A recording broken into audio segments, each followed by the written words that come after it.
স্থানীয় রাজনৈতিক নেতারা বলছেন, পরিচয় লুকিয়ে মাঠে থাকাটা ছিল তাদের কৌশল। যখন আমরা বুঝতে পেরেছি যে এই আন্দোলন এখন আমাদের দখলে, ইচ্ছে করলেই এখান থেকে আর কেউ ব্যাক হতে পারবে না, ইচ্ছে করলেই শেখ হাসিনা রক্ষা হতে পারবে না, ঠিক সেই মুহূর্তে আমরা আমাদের মতো করে যে যার বাসা বাড়ি পরিবার পরিজন ছেড়ে আমরা যার যার মতো করে নিরাপত্তা দূরে চলে গেছি। এবং আমরা চলাফেরাটা নিয়ে আসছিলাম একদম সাধারণ লেভেলে, যেমন আমি পন্স পরে একটা ময়লা শার্ট পরে একটা ময়লা প্যান্ট পরে ঘোরাফেরা করতাম। বাংলা জাতীয় দলের প্রতিটা নেতাকর্মী আমরা সেখানে যে যার মতো যে যেখানে পেরেছে, যেমন আমার যাত্রা এটা বলি, সবচেয়ে বেশি মেসাকার এখানে হয়েছে চেয়ারম্যান সাহেবের কাছ থেকে আমাদের নির্দেশনা ছিল তোমরা সবাই একসাথে না, মানে গ্রেফতার হলে বা যদি কেউ ক্ষতিগ্রস্ত হই একসাথে ক্ষতিগ্রস্ত হওয়া যাবে না।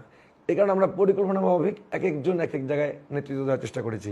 জুলাই আন্দোলনে কিভাবে রাজনৈতিক নেতাকর্মী ও সাধারণ মানুষ এক কাতারে চলে আসেন সে বর্ণনাও দিলেন এই নেতা। আমরা রাত্রে একটা হোয়াটসঅ্যাপ গ্রুপে আমাদের হোয়াটসঅ্যাপ, তারপর লাস্টে হোয়াটসঅ্যাপও ইয়ে হয়ে গেল, আমরা সিগন্যাল ব্যবহার করতাম।